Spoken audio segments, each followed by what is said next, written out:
ஐயா சிவாய் நம்ம ஐயா சொல்லுங்க. ஐயா சிவாய் நம்ம நல்லா இருக்கீங்களா? எல்லாம் அப்பாவுடைய அருள்ல அண்ணாமலை வந்து எல்லாம் மாற்றி மாற்றி எல்லாம் போட்டு யூடியூப்ல போட்டு வாங்குறாங்க. ரொம்ப சாஃப்டாகவே இருக்காரு. ஏன் பெரிய பதவி கிடைக்க போகுதா? கண்டிப்பா சொல்றேன், அண்ணாமலைக்கு மிகப்பெரிய ஜாக்பாட் இருக்குது. இப்போ ஏற்கனவே இப்போ இவர் சிபிஆர் வந்து துணை ஜனாதிபதி ஆனதுனால அங்க கவர்னர் பதவி காலியா இருக்குது. அந்த இடங்கள் ஒருவேளை அண்ணாமலைக்கு கூட கிடைக்க வாய்ப்பு இருக்குது. உறுதியா கொடுப்பாங்க. ஏன்னு கேளுங்க, இவங்க என்னதான் வலைதளங்களை கத்த அவருடைய அந்த பெயருக்கு வந்து எந்த களங்கமும் ஏற்படாது. ஏன்னா உண்மையான பாஜக தொண்டர்கள் அத்தனை பேருமே அண்ணாமலை பின்னாடி இருக்கிறாங்க. அண்ணாமலை களத்துல ஊன்னு சொன்னா அங்க கிளங்குறதுக்கு அவ்வளவு தொண்டர்கள் அண்ணாமலை பின்னாடி வரைக்கும் தயாரா இருக்கிறாங்க. அப்படிங்கும்போது நீங்க இங்க பாருங்க, அண்ணாமலை வந்து எந்த இடத்தையும் பாஜக விட்டு கொடுக்க முடியாது. இப்போ மோடிஜிக்கு தெரியும் அண்ணாமலை நல்லவர் அப்படிங்கிறது, மோடிஜிக்கு தெரியும், அமித்ஷாஜிக்கு தெரியும். அதனால நிச்சயமாக பாருங்க, மிகப்பெரிய பதவி ஒண்ணு அவருக்கு வந்து உள்துறை இணையமைச்சர் பதவி சொன்னாங்க, கண்டிப்பா வாய்ப்பு இருக்கு. அப்படி இல்லையா ஆளுநர் பதவியாவது கொடுத்து அவர் அலங்கரிப்பாங்க. இல்லையா இன்னும் தேசிய தலைவர் பதவி காலியாகுவது, ஒருவேளை அவர் தேசிய தலைவராக கூட ஆக்க கூட வாய்ப்பு இருக்கு. அதனால மிகப்பெரிய ஜாக்பாட் அண்ணாமலை அவர்களுக்கு இருக்குங்கிறது எந்த ஐயமும் இல்லை. இவங்க சும்மா இங்க பாருங்க, நல்ல ஒண்ணு புரிஞ்சுக்கோங்க ஐயா, நல்லவன் என்னைக்குமே கலியுகத்துல நல்லவன் ஜோதிக்கதான் போடுவான். சாமியா தான் சொன்னாரு, ஈனருக்கு காலம் அது ரொம்ப ரொம்ப உண்டாகும், வீணர் பெருப்பார் விடதனை கெடுப்பார், தாண்டருட வேதம் தன்னை தலையழிய விட்டிடுவார், பொய் வேதம் பூமி தன்னில் பெருத்து மிக உண்டாகும், மெய்வேதம் தன்னை விரும்பாது இகழ்ச்சி செய்வார். ஈனருக்கு காலம் அயோக்கிய பேருக்கு தான் காலம். நல்லவங்க தூசிக்க தான் படுவான். உண்மையான வேதங்களை கட்டுக்காதன்னு சொல்லுவாங்க. சொல்றானுங்களா இல்லையா? இன்னைக்கு நடக்குதா இல்லையா? இன்னைக்கு அண்ணாமலை கொண்ட உத்தமர்கள் நல்லவர்கள் இன்னைக்கு சோதிக்கப்படுறாங்க. ஆனா இது வந்து நிச்சயம் பாருங்க, இது அண்ணாமலைக்கு பேருக்கு களங்கமே ஏற்படாது. எல்லாரும் நினைச்சிட்டு இருக்காங்க அண்ணாமலை எல்லாம் அமைதியா இருக்காரு, இன்னும் டிவியில பேட்டி கொடுக்கலையேன்னு சொல்லி எல்லாமே எதிர்பார்த்துட்டு இருக்காங்க. விரைவில் ஒரு பெரிய பேட்டி கொடுப்பாரு பாருங்க. எவன் என்னென்ன பேசுறாங்கிறத அவர் வந்து வேடிக்கை பார்த்துட்டு இருக்காரு. எவன் என்னென்ன பேசுறான் எல்லாம் இன்னும் பேசுங்கடான்னு. அண்ணாமலை இருந்ததுங்க பாருங்க, பகவத்கீதை படிச்சவர். அதாவது பகவான் கீதையில சொல்றான் பாருங்க, சுகதுக்கம் சுக துக்கம் தட்ப வெட்பம் மான அவமானம், இதுல எவன் நடுநிலையா இருக்கணும் அவன் தான் யோகிங்காரு. அண்ணாமலைக்கு எல்லாமே புகழும் ஒண்ணுதான், இகழ்ச்சியும் ஒண்ணுதான். அவர் எல்லாம் சமமா பாக்குறவரு. பகவத்கீதை படிச்சவர் எவ்வளவு இடத்துல பேசியிருக்காரு, கீதையை எத்தனை இடத்துல கோட் பண்றாரு. அப்போ நீங்க புரிஞ்சுக்கோங்க ஐயா, அவருக்கு வந்து மிகப்பெரிய ஜாக்பாட், மிகப்பெரிய பதவி இருக்குது. இங்க நல்லவனை தூசிக்க பெரிய தண்டனை இருக்கு. எங்க அப்பா பகவான் சொல்றான், என்னையே கனியா வண்ணம் ஏழையா இருந்த சான்றோர் தன்னையே பழித்தோரெல்லாம் சல்லமது துயரம் கண்டு அந்நீசன் நரகம் தண்ணில் அகப்பட தள்ளி தள்ளி கொன்று நான் சான்றோருக்கு கொடுப்பேன் மேல் பவிசு தானேங்கிறான். சான்றோர்களை சாதுக்களை நல்லவருக்கு மேல் பவிசு, அவனுக்கு இறப்புக்கு மோட்சம் முக்தி நிலையை விட்டு நிலையான வீட்டை கொடுக்குறேன், இந்த துன்பத்துக்குரிய இந்த மண்ணுலகில நான் அவனை பிரிவு செஞ்சு அனுப்புறது இல்லைங்கிறாரு. மேல் பவிசு கொடுக்காரு. அதுபோல இந்த பாரதிய ஜனதா கட்சி மேல் தலைமை வந்து இவருக்கு மேல் பவிசு தான் கொடுக்கும் வழி, அவரை கீழே இறக்க மாட்டாங்க. எல்லாம் நினைச்சிட்டு இருக்காங்க அண்ணாமலை கட்சி விட்டு தூக்கிடுவாங்க, சீக்கிரம் அண்ணாமலை தனி கட்சி ஆரம்பிச்சிருவாரு, அண்ணாமலை அசிங்கப்பட்டுட்டாரு, அண்ணாமலை கேவலப்பட்டாரு நினைச்சிருக்காங்க. ஆடாப்போ அவருக்கு பதவியும் ஒண்ணுதான், பதவி இல்லாம இருக்க ஒண்ணுதான். இந்த சமமா கருதுறவர், பகவத்கீதை படிச்சவர். அதனால அவருக்கு எவனுமே இங்க பாடம் எடுக்கணும்னு அவசியம் இல்லை, எல்லாம் தெரியும். புரியுதா உங்களுக்கு? அவருக்கு ரொம்ப ஞானம் இருக்குங்க. ஏங்க புரிஞ்சுக்கோங்க, அண்ணாமலை அளவுக்கு எந்த தலைவன் இன்னைக்கு தமிழ்நாட்டுல மைக்க பிடிச்சி பேப்பரை சீட்டை பார்க்காம பேச முடியுமா சொல்லுங்க? விஜய் கூட பாருங்க, யாரும் எழுதி கொடுக்கறதான் பேசிட்டு இருக்காரு. அதனால இங்க பாருங்க, அண்ணாமலைக்கு நிகர் அண்ணாமலை தான். இன்னும் ஒருத்தன் பிறந்துதான் வரணுங்க, அவருக்கு நிகரா பிறந்துதான் ஒருத்தன் வரணும். சரியா? கடவுளால் அனுப்பப்பட்ட ஒரு ஆத்மா, புண்ணிய ஆத்மான்னு நான் நினைக்கிறேன். ஏன்னா கீதையிலே பகவான் சொல்றான், பரித்ராணாய சாதுனா விநாசாய சதுஷ்கிருதம் தர்ம சம்ஸ்தாபனாய சம்பாவி விவேகங்கிறான். எப்போதெல்லாம் தர்மத்தின் குறைவும் அதர்மத்தின் ஓங்குதல் ஏற்படுது அப்போதெல்லாம் நான் சாதுக்களை ரட்சிப்பதற்காகவும் பாவ செயல்புரியும் துஷ்டர்களை அழிப்பதற்காகவும் நான் ஒவ்வொரு யுகந்தரும் அவதரிக்கிறேங்கிறான். அந்த மாதிரி சாமி மனுஷ ரூபத்துல தான் வருவான். சாமியே சொல்றாருல, அஜோஸ்மி சன்னவியாத்மா பூதானா விஸ்வரூபின் பிரகிருதி சுவாமிசாய் சம்மவியாத்மாயாங்கிறாரு. நான் சிவபெருமானாக இருந்தும் கூட என்னுடைய பிரகிருதி, அதாவது என்னுடைய படைக்கும் ஆற்றலை வசப்படுத்தி கொண்டு ஒரு சாதாரண மனிதனை போல வெளியில வரங்கிறாரு. தர்மத்தை காப்பாத்துறதுக்கு எப்படி வராரா? நம்மகிட்டே இருப்பாரு, நம்மகிட்டே பேசிட்டு போவாரு, நம்ம மனசை நினைச்சிட்டு போனா பகவான் அந்த ரூபத்துல இருப்பான். ஏன்னா அவன் படைக்கிற வசப்படுத்தி கொண்டு இறைவனா வர்றது இல்ல, சிவரூபத்துல வரமாட்டானா, சாதாரண மனுஷ ரூபத்துல வரனாதான். எங்க போய் நான் இறப்ப வடிவாய் இருந்து கழிதனையும் பரபிரமாமை என்று பக்தி சோதித்தேனா எங்கும் இருந்து எரிப்போம் கழிதனையும் சங்கில இருந்து தான் வளர்ப்பேன் பெறேன். பரபிரமா நான் எங்க இருக்கிறேன்? ஏங்க அவன் இல்லாத இடம் கிடையாதுங்க. புரியுதா உங்களுக்கு? எங்க அப்பா இல்லாத இடமே கிடையாதுங்க. பரமாத்மா எங்க இருக்கிறாங்க? அததான் சாமி சொன்னாரு, வருவோம் நாம் இறப்பன் பரப்பன. இறப்பனை கை கொண்டார் இணையத்தார் மாமுனியே, பரப்பனை கை கொண்டார் பரமியத்தார் மாமுனி. இறப்பன்னா பிச்சை எடுக்கிற குளத்துல வருவாராம் சாமி இந்த மனிதர்களை சோதிக்க. இந்த பெரிய பெரிய இந்த கார்பரேட் சாமியார் மேல உட்காந்துலாம் இருக்க மாட்டாரு. இந்த போகிகளுங்க, போகிகளை இன்னைக்கு யோகிகள்னு சொல்லிட்டு இருக்கான் நம்ம ஆளு. போகிகளுங்க. சாமியார் யாருங்க? அதான் சாமி சொல்ற, எப்படி வருவாரா எங்க அப்பா சிவபெருமா? எப்படி வருவானா? எப்படி வருவாங்க? வருவோம் நாம் இறப்பன் பரப்பன. இறப்பன இறந்து குடிக்கிறோம். இறந்து குடித்தல் என்றால் தமிழில் பிச்சை எடுத்து உண்பவன் குளத்துல வருவானா. பரப்பனை என்றால் பரதேசம், அதாவது வீடு வாசல் இருக்காது, அங்கங்க மரத்தையில படுத்து கிடப்பான் பிச்சை வாங்கி சாப்பிட்டு. அந்த குளத்துல தான் நான் மனிதர்களை சோதிக்க வருவேங்கிற. ஆனா நம்ம ஆள் என்ன பண்றான்? பெரிய பெரிய சாமியார் காலதான் புதக்கணும். ஏண்டா எங்க அப்பயும் பரம்பரை சொல்றான், சன்னாசி நிஷ்டை ஏது தவறி எல்லோ அலைவார்கள். சன்னாசி நிஷ்டை கை கூடாதுன்னா களி. இங்க எவனும் யோக்கியானோ பார்க்க முடியாது. வெளியில தோட்டத்துல இருப்பான், நீ யோக்கியனா பார்க்க முடியாதுங்கிறான் எங்க அப்பன். ஆனா இந்த மனிதர்கள் யாரும் நம்புவான்? அவனதான் நம்புவான். ஆனா உண்மையான சாமியார்கள் அங்க ரோட்டோரம் பிச்சை வாங்கி சாப்பிட்டு ரோட்டோரம் மரத்துல படுத்து கிடப்பான். அவனை நம்ப மாட்டான். அவனை நாத்தம் படிக்குதுன்னு சொல்லி ஒதுக்குவான். புரியுதா? அவன் தான் உண்மையா சாமி, அவன் தான் பரமசிவன். இந்த மனிதர்களும் பாருங்க, யார நல்லவன் எவன் கெட்டவன் சொல்லி ஏத்துக்கிற பக்கம். இன்னைக்கு பாருங்க, அண்ணாமலையை வந்து வலைதளங்களை பரப்பு இப்ப பேசுறனால சிலவன் என்ன நினைப்பான், ஒருவேளை அண்ணாமலை தப்பு பண்ணிருப்பாரோ அப்படிங்கிற என்ன இவனுங்களுக்கு நம்ம ஆளுகளுக்கு ஒரு நிறைய கொஞ்சம் பேருக்கு. அதனால இங்க பாருங்க, நல்லவன் என்னைக்கும் தூசிக்கு தான் படுவான். இது களி. புரியுதா உங்களுக்கு? அதனால என்னைக்குமே தர்மம் தான் வெல்லும். அண்ணாமலை தான் வெல்வாரு.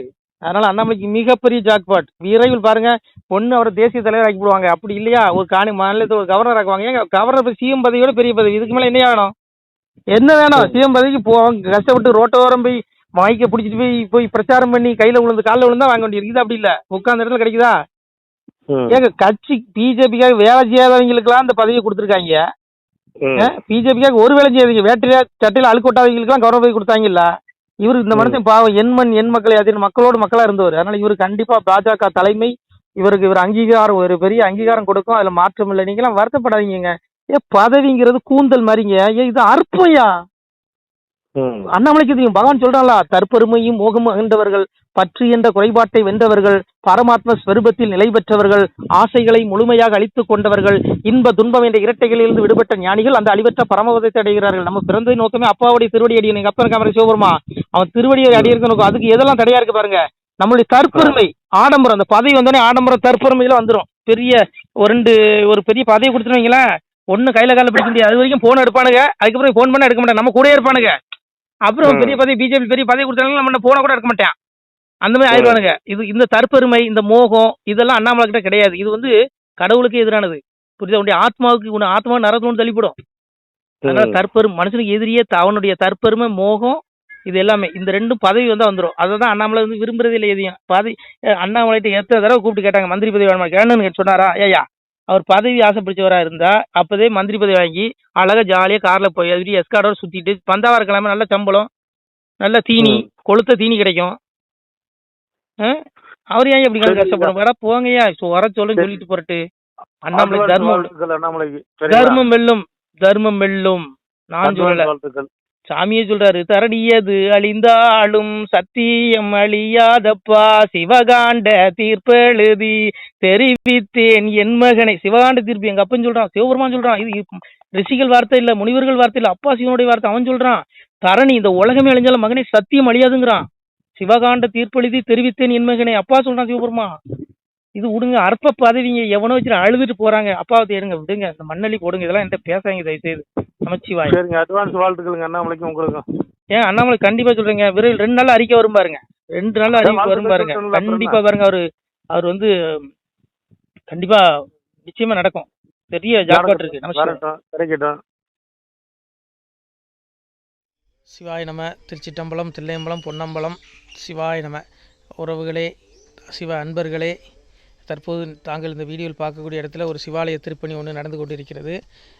இந்த இடத்துல பார்த்தீங்கன்னா முன்பு ஒரு காலத்தில் வந்து ஒரு சிவாலயம் இருந்திருக்குது. அதாவது இந்த ஏரியா வந்து இப்போ வந்து ஒரு தென்னை மரங்கள், பனை மரங்கள் சூழ்ந்த காடாக இருக்கிறது. முன்பு ஒரு காலத்தில் இங்கே ஒரு ஊர் இருந்ததாக சொல்கிறாங்க. ஆனால் இப்போது சுற்று வட்டாரத்தில் 5 கிலோமீட்டர் சுற்றுலாவில் ஊரே கிடையாது, காடு. இப்போ இந்த இடத்துல ஒரு சிவாலயம் வந்து அமையிருக்கிறது. இந்த சிவாலயத்தில் வந்து இருந்த அந்த சாமியுடைய திருமணியை வந்து எடுத்து வச்சிட்டோம். திருப்பணி முடிஞ்சதுக்கப்புறம் பிரதிஷ்டை பண்ண இருக்கிற உறவுகளே, தற்போது இந்த வீடியோ பார்க்கக்கூடிய உறவுகள் தங்களால் முடிந்தால் ஒரு சின்ன உதவி செஞ்சு கொடுங்க. எங்கள் இடத்துல பொருளாதாரம் இல்லை, அதனால் பார்த்திங்கன்னா அந்த வேலையெல்லாம் அப்படியே நின்று போச்சு. பாருங்கள், இந்த அப்படியே பாதியிலே நிற்கிது இந்த சிவாலய திருப்பணி வந்து. பக்த கோடிகள், அன்பு உள்ளங்கள், தயவுசெய்து நீங்கள் உதவி செய்ய விருப்பமுள்ள உறவுகள் உதவுங்க. உங்களுக்கு கோடி புண்ணியம் கிடைக்கும். இந்த சாமியோடைய அருள் அனுகிரகம் உங்களுக்கு கண்டிப்பாக கிடைக்கும். இது வந்து ஒரு புகழ்பெற்ற சிவாலயம் கூட சொல்லலாம். சாமியோட திருமேனி எடுத்து வச்சிட்டோம்.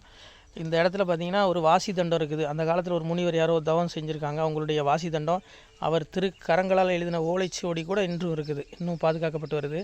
அது கோயில் திருப்பணி முடிஞ்சதுமே அதையும் நாங்கள் அந்த வழிபாட்டுக்கு வச்சுடுவோம். இந்த சிவாலய திருப்பணி வந்து சாமி திருநாமம் வந்து முக்தீஸ்வரர் அப்படிங்கிற திருநாமத்தில் வழங்குறாரு. நெல்லை மாவட்டம் நாங்குநேரி தாலுகாவில் இந்த சிவாலயம் அமைய இருக்கிறது உறவுகளே. இந்த வீடியோ பார்க்கக்கூடியவங்க ஒரு 2 பேருக்காவது கொஞ்சம் ஷேர் பண்ணுங்கள். இந்த வீடியோ பார்க்கக்கூடிய யாராவது ஒரு சின்ன உதவி செஞ்சால் இந்த ஆலய திருப்பணி வந்து கண்டிப்பாக நாங்கள் வெற்றிகரமாக முடிச்சுடுவோம். பாருங்கள், அந்த வேலை எல்லாமே அப்படியே நிற்கிது. கல்லெல்லாம் இறக்கி போட்டிருக்கோம். இன்னும் நிறைய கற்கள் தேவைப்படுது. சுவாமியோடைய அந்த திருக்கோபுரம் பார்த்திங்கன்னா லிங்க வடிவிலே அமைக்க இருக்கிறோம். உதவுங்கள் உறவுகளே. உங்களுக்கு அப்பா சிவபெருமானுடைய அருள் நிச்சயம் கிடைக்கும். எம்பெருமான் சொல்வான், வாழுவீர் தாழ்வில்லாமல் மக்களும் கிளைகள் கொஞ்சி நாளுமே மகிழ்ச்சி கூர்ந்து நலமுடன் வாழும்போது நீளுமே எனது செங்கோல் நீதியும் நெறிபோல் வந்து ஆளுமே உங்கள் தன்னை அன்புடன் அலையாவண்ணம். உங்களை எம்பெருமானுடைய அப்பாவுடைய திருவாசகத்தாலேயே வாழ்த்துறோம் உறவுகளே. ஆணுடன் பெண்ணும் பெற்று அதிகமாய் செல்வமாகி தானுடன் நினைவுமுற்று தர்மமும் நெறியும் கற்று வேணும் நீள் காலமெல்லாம் வெள்ளியர் உடனே வாழ்ந்து போனுதல் கமலநாதன் பொற்பதம் பெற்று வாழ்வீர். அந்த ஈசனுடைய பொற்பதம் நிச்சயம் கிடைக்கும். உங்களுக்கு இகத்திலும் சுகம், பரத்திலும் சுகம். உங்களுடைய கர்ம வினைகள் மன்னிக்கப்பட்டு உங்களுக்கு நிச்சயம் மோட்ச வீடு கிடைக்கும். இகத்தில் பூரண ஆயுளுடன் நோய் நொடி இல்லாமல் வாழ்ந்து நீங்கள் பரவாழ்வும் பெறுவீர்கள் உறவுகளே. மக்களே, நீங்கள் எல்லாம் வாழ்பொன்னம் பதியிற் சென்று முக்கியமான யுகநில மதிலே தன்னால் கக்கிய பொன்கள் ஸ்வர்ணம் கைமணம் குளிர அன்னம் பொக்கிஷம் நிறைய வைத்து புகழ உண்டு இனிதாய் வாழ்வீர். இந்த இகவாழ்வும் பரவாழ்வும் உங்களுக்கு சுகப்பட அப்பன் ஈசனர்களால் வாழ்த்துகிறோம். இந்த திருப்பணிக்கு உதவி செய்ய ஒரு ஜிபே எண் சொல்கிறோம். இந்த எண்ணில் நீங்கள் உதவலாம். நீங்கள் இந்த எண்ணிலேயே நீங்கள் தொடர்பு கொள்ளலாம். ஜிபே, ஃபோன்பே, வாட்ஸ்அப் எல்லாம் இந்த நம்பர் தான். 93 85 44 31 06 93 85 44 31 06. இந்த எண்ணில் நீங்கள் உதவலாம், தொடர்பும் கொள்ளலாம். வாட்ஸ்அப்பு இந்த எண்ணு தான், ஜிபே இந்த எண்ணு தான் உறவுகளே. முடிந்தளவுக்கு 2 பேருக்காக ஷேர் பண்ணுங்கள். இந்த வீடியோ பார்க்கக்கூடிய யாராவது ஒருத்தர் சின்ன உதவி, நீங்கள் வந்து பெரிய அளவில் செய்யணும் கூட, நீங்கள் ₹1 நீங்கள் தந்தாலும் மனசார வேண்டி ஏற்றுக்கிறோம் உறவுகளே. உதவுங்கள். முடிஞ்ச அளவுக்கு கொஞ்சம் ஷேர் பண்ணுங்கள். நன்றி. சிவாய நம. திருச்சிற்றம்பலம், தில்லையம்பலம், பொன்னம்பலம். உறவுகளே, நம்ம இந்த இடத்துல வாழ்ந்து மறைந்த ஒரு சித்த மகாபுருஷர் பயன்படுத்திய பல 100 ஆண்டுகளுக்கு முன்பு உள்ள வாசி தண்டம் ஒரு சித்த மகாபுருஷர் பயன்படுத்தியது. அவர் திருக்கரங்களால் எழுதிய அந்த ஓலைச்சுவடி கூட பாருங்கள், இன்னும் பாதுகாக்கப்பட்டு வருது. இந்த சிவாலயம், நம்முடைய அந்த சிவாலய திருப்பணி முடிந்ததுமே எம்பெருமான் அவர் எழுதிய அந்த சிவனை பற்றி புகழ்ந்து எழுதிய அந்த பாடல் வரிகள் இதில் இருக்குது. இந்த வாசி தண்டம் அவர் பிரதிஷ்டை செய்த அந்த லிங்க திருமேனியையும் இந்த இடத்துல நாம் இந்த ஆலயம் கட்டி நாம் பிரதிஷ்டை செய்திருக்கிறோம். அனைவரும் இந்த ஆலய பிரதிஷ்டைக்கு கண்டிப்பாக வரணும். முடிஞ்ச அளவுக்கு இந்த வீடியோ பார்க்குறவங்க உதவி பண்ணுங்கள் உறவுகளை. பொருளாதாரம் இல்லாமல் திருப்பணி நின்று போச்சு. முடிஞ்ச அளவுக்கு ஷேர் பண்ணுங்கள், உதவுங்க. நன்றி. நம சிவாய. திருச்சிற்றம்பலம், தில்லையம்பலம், பொன்னம்பலம். இந்த புண்ணிய பலம் தங்களுக்கு உடான கூடிய வரும் உறவுகளை. நம சிவாய.